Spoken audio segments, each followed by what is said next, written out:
quel est le lien entre les relations toxiques et l'amour? On connaît bien amour-haine.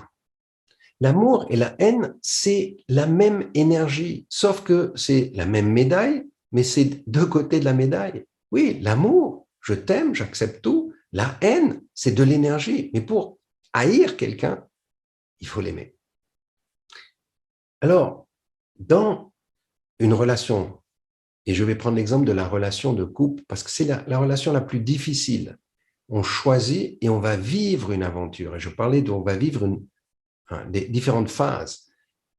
Avant, je parlais on vit les jeux de rôle lorsque ça devient difficile. Mais avant que ça devienne difficile, en règle générale, lorsqu'on se met avec quelqu'un, c'est qu'il y a une attirance.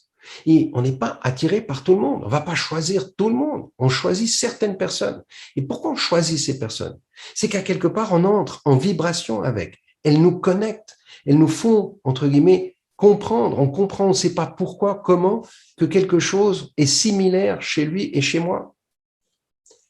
Ça, c'est ce qu'on appelle la phase amoureuse. Il y a de l'attirance. Comme des aimants, on est attiré, un, moins, plus, et clac. Alors, si on a la chance de tomber amoureux, dans cette phase amoureuse, alors là, les hormones se manifestent, tout va bien, on voit la vie en rose, l'autre est parfait, on ne voit que ce qu'il y a de magnifique chez l'autre. Pire que ça, on projette chez l'autre tout ce qu'on a envie ou tout ce qu'on a rêvé d'avoir. C'est génial.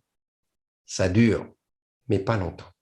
Ça dure 3 jours, ça dure 3 semaines, ça dure 3 mois, ça dure 3 ans.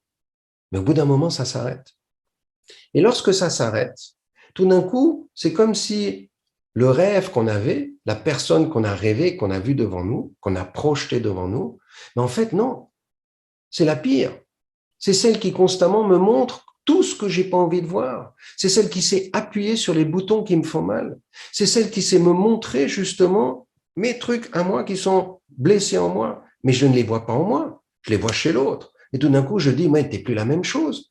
Et je veux le changer. Je vais essayer de je vais l'influencer. Et ça devient celui qui me montre en permanence, ça devient un miroir qui me montre en permanence des choses qui sont difficiles en moi. Mais ça, j'en ai pas conscience.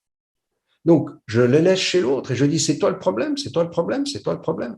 Et là, on a différentes stratégies, les stratégies basiques. Donc, je parlais des rôles victimes, persécuteurs, sauveurs, mais on va aussi développer d'autres rôles. C'est-à-dire que le premier rôle, c'est que, on peut dire, ça devient insupportable, je quitte la relation. C'est la fuite, classique, on l'utilise. Donc, je romps, je divorce, je quitte. Première solution. Deuxième solution, non, je reste. Pourquoi? Parce que j'ai des contraintes, parce que j'ai des enfants, parce que j'ai des engagements avec, whatever it is. Et donc, on va rentrer dans une lutte de pouvoir. Et là, la lutte de pouvoir, c'est le conflit, la relation toxique. On va se battre, on va mettre de l'énergie, on va mettre de la violence, on va mettre de l'agressivité, de la colère. Et les relations deviennent tendues.